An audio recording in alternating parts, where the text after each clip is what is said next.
And yes, anti-Semitism is different. And yes, you are a complete stupid idiot. My God. Man's inhumanity to man. No! That's what it's about. What starts as casual conversation quickly spirals into some of the most jaw-dropping moments on live television. And when Shapiro enters the ring, he tears apart their misguided statements with precision and intensity, turning every word into a weapon. If you kick every Latino out of this country, then who is going to be cleaning your toilet, Donald Trump? No. In the sense that, No. In a you know sense. what I mean? Like, when I'm saying There's more jobs to be in LA, they always, but they don't are not only the no, only people I didn't mean it doing like that. Come on. Oh, no.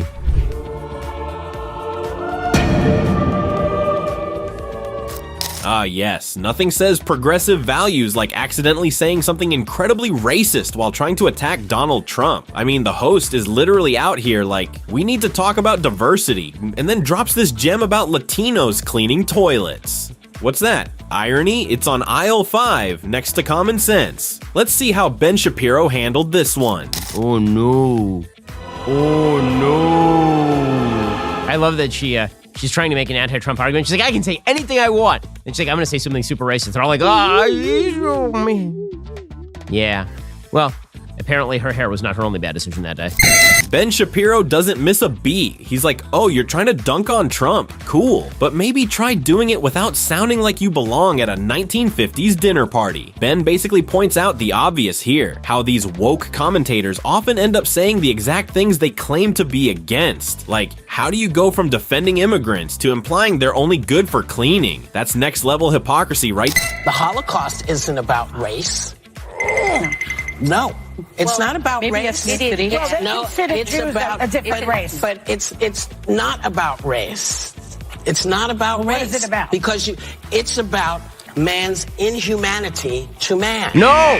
That's what it's about. But it's about white supremacy. It's Well, about but going it's after not- it's Jews not about and ideal race. 50 and But these are two Romans. white groups of people.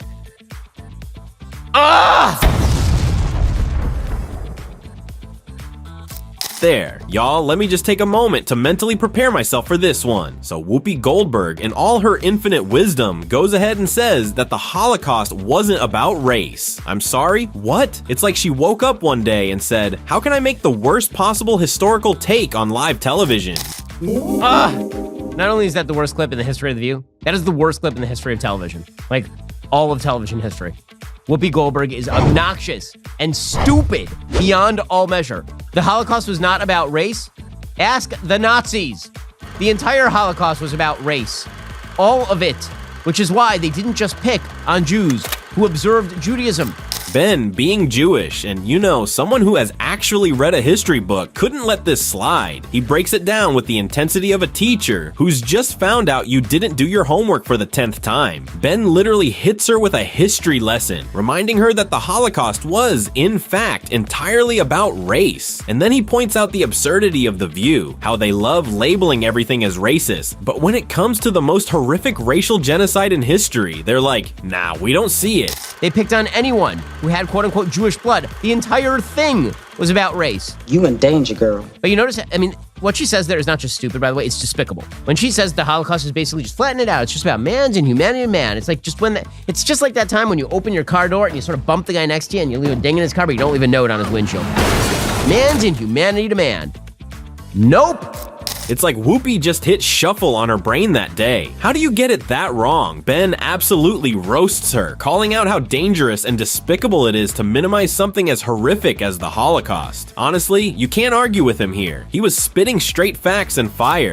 Do any of you men have any eggs or the possibility of carrying a fetus? How dare you talk about what a fetus wants? You have no idea. Now, I'm fine if you disagree with abortion. I have no problem with that. Yeah, you do. My problem comes when you tell me what I need to do with my doctor and my family. How dare you? How dare you? Next up, we've got Whoopi doing what Whoopi does best, going on a rant about abortion. And when I say rant, I mean she was giving out how dare you, like they were free samples at Costco. Her argument, men don't have eggs, so they can't have an opinion on abortion. All right, let's see how Ben tackled this one. How about women who are postmenopausal? Whoopi Goldberg.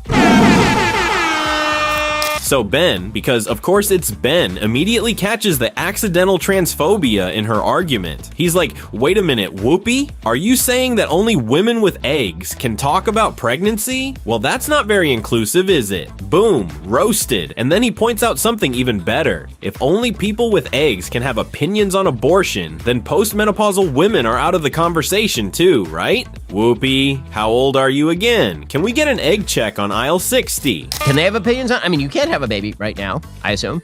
How old is Whoopi Goldberg? She's in her 60s. I mean, unless there's been some sort of miracle that has occurred. Some sort of biblical level miracle. Also, I noticed another thing. I can have an opinion on what a fetus would think because I was once a fetus. In fact, spoiler alert, all of us were once fetus. Every single one of us. I know, this is crazy. And you know what I can pretty well guarantee? Fetuses don't like being stabbed in the face and sucked into a sink. Ben's ability to pick apart these arguments is top tier. He always finds the holes in their logic, and here he's basically like, so, no opinions unless you're currently fertile. Cool, let me know how that works out for you. So at the Miss Universe pageant on Sunday, the winner, Sosi Bini Tunzi, I say that right? I don't know. That's her name. She's the Miss South Africa. She said, I grew up in a world where a woman who looks like me with my kind of skin and my kind of hair was never considered beautiful.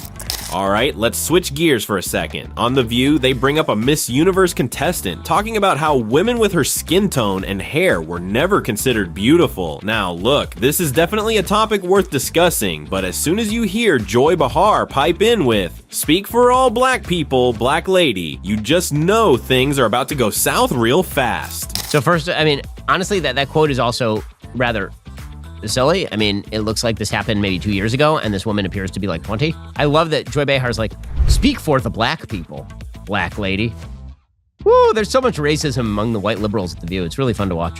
Well, ladies at The View, they're not very smart. Ben's take on this is actually hilarious. He's like, oh, look at Joy, the self-appointed spokesperson for white liberals everywhere, trying to gently nudge this woman into speaking for an entire race. Honestly, watching Ben roast this moment is like watching someone take a wrecking ball to a Jenga tower. He points out the casual racism behind how these woke hosts just assume every black person shares the same experiences and views. And honestly, he's got a point. Not everyone sees beauty through the same lens, and to act like you've got the monopoly on what's woke is just arrogant. You know, it's interesting that a lot of the English language has to be rethought. Blackmailing is negative, black sheep, negative. I can think of a few others if I had the time, but those words are kind of like embedded in our psyches and maybe need to be changed. Why is a black sheep a bad thing and a white sheep is a good thing? Why? They're just sheep. Well, it's not the words. And now we're really going down the rabbit hole. There's this moment where Joy Behar starts talking about how terms like black male and black sheep are negative because racism, apparently. And she says this with a straight face. Mind you, this is peak woke logic right here. Just making stuff up as you go along. I like that Meghan McCain is like, I cannot believe I'm here right now. Meghan McCain's like, what is happening? Yeah, you're right. You're right, Joy. Probably they started saying black sheep versus white sheep, not because of the commonality of the sheep, but because of black people in like rural Europe. Nailed it. Yeah, it's about what? African American sheep. This is so stupid.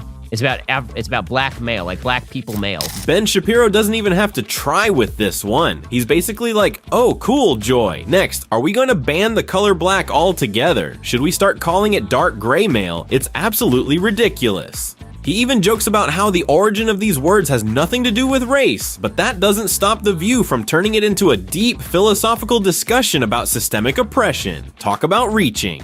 Ben's sarcasm here is just chef's kiss. Tweeted something comparing the U.S., Israel, Hamas, and the Taliban as all terrorist organizations.